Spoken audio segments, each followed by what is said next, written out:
Ada satu hari dalam satu pekan di mana guru tidak harus mengajar.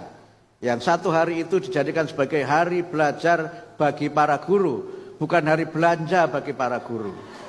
Merubah nomenklatur tidak sekedar balai guru penggerak, tapi kita perluas nomenklaturnya menjadi balai guru, pendidik, dan tenaga kependidikan.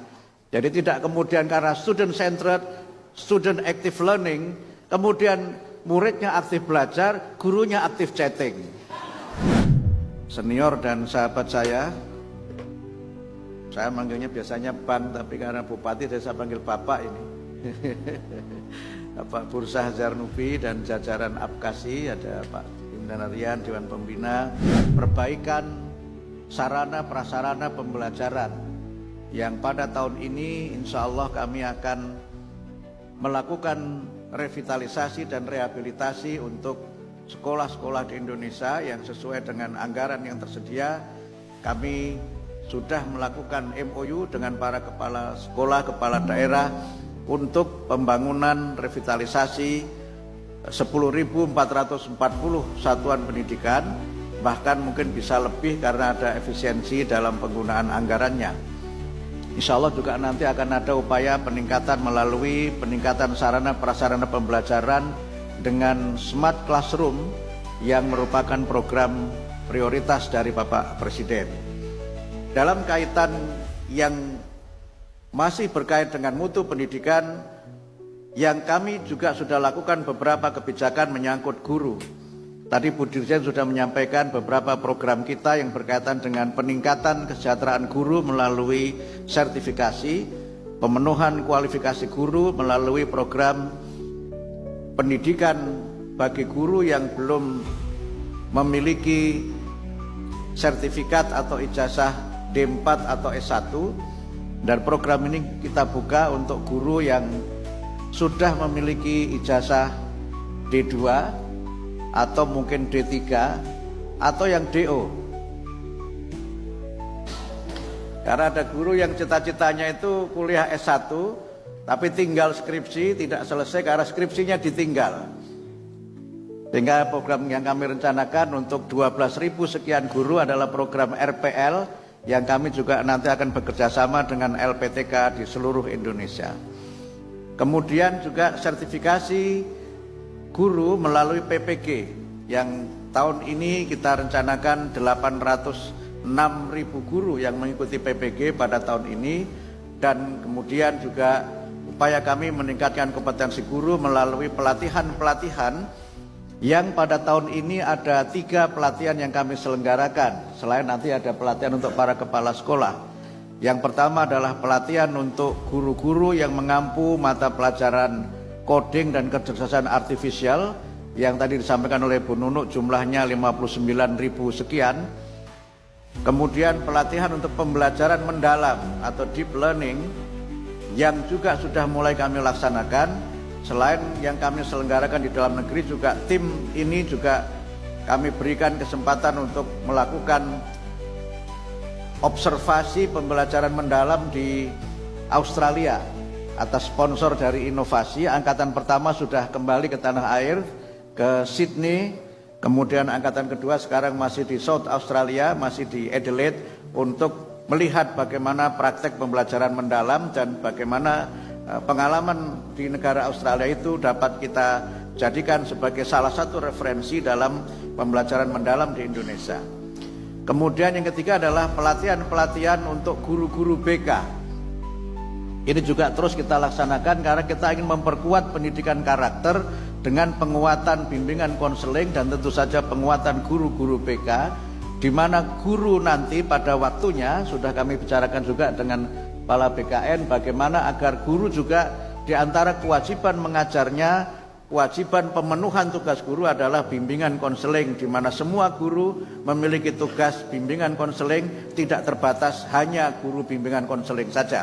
Sehingga pelatihan sudah kita laksanakan dan juga ada perubahan-perubahan nanti menyangkut bagaimana kita juga memperkuat pendidikan karakter dan pendidikan nilai, sehingga setiap mata pelajaran itu harus mengandung muatan karakter dan mengandung pendidikan nilai sebagai bagian dari upaya kita bersama-sama untuk membangun karakter bangsa sebagai bagian dari salah satu tujuan pendidikan nasional.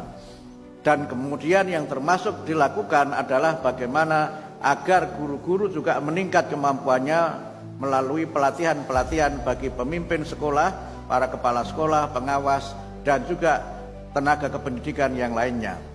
Karena itulah maka kami merubah nomenklatur UPT-UPT yang ada itu tidak sekedar balai guru penggerak, tapi kita perluas nomenklaturnya menjadi balai guru, pendidik, dan tenaga kependidikan. Karena kesuksesan pembelajaran itu tidak hanya ditentukan oleh guru. Tadi Bu Hatifah menyampaikan kesuksesan pembelajaran itu ditentukan juga oleh pustakawan, oleh laboran, oleh pengawas, bahkan oleh, mohon maaf, misalnya penjaga sekolah sekalipun itu juga menentukan keberhasilan pembelajaran, sehingga ruang lingkupnya kita perluas untuk bisa memberikan peningkatan tidak hanya bagi guru saja, tidak hanya untuk para pendidik saja, tapi juga bagi para tenaga kependidikan. Dan berbagai hal lain yang juga sudah kami lakukan menyangkut administrasi dan manajemen guru, yang sudah Bapak Ibu mungkin sudah mengetahui bahwa sekarang guru tidak harus mengajar 24 jam tatap muka, tapi bisa 16 jam, dan kekurangannya atau pemenuhannya menjadi 24, bisa dari mereka mengikuti pelatihan, kemudian juga bisa mereka menjadi guru BK, bisa aktif di organisasi-organisasi kemasyarakatan, dan itu kemudian diikuti dengan kebijakan di mana ada satu hari dalam satu pekan di mana guru tidak harus mengajar. Yang satu hari itu dijadikan sebagai hari belajar bagi para guru, bukan hari belanja bagi para guru. Sehingga dengan pelatihan-pelatihan itu maka guru bisa terus meningkatkan kompetensi. Kalau misalnya pelatihan diselenggarakan pada weekend, misalnya Sabtu dan Ahad, maka hari Jumat guru tidak mengajar sehingga bisa belajar 3 hari. Sehingga kalau mereka harus menempuh studi lagi, melanjutkan S1 atau D4, mereka tidak harus meninggalkan kewajiban mengajar, karena sudah ada satu hari di mana guru tidak harus mengajar, tetapi guru bisa memanfaatkannya untuk peningkatan kompetensi. Ini adalah bagian dari upaya kami, karena kami percaya dan kita semua meyakini bahwa peranan guru itu sangat penting, peranan pendidik sangat penting, tenaga pendidikan sangat penting. Apalagi kemudian juga peranan para kepala sekolah juga sangat penting. Kita bisa bicara mengenai student centered, pembelajaran yang berbasis pada murid. Tetapi pembelajaran berbasis pada murid itu tetap harus difasilitasi, dimotivasi, diinspirasi oleh para gurunya. Jadi tidak kemudian karena student centered, student active learning, kemudian muridnya aktif belajar, gurunya aktif chatting. Itu yang membuat pendidikan kita itu rusak.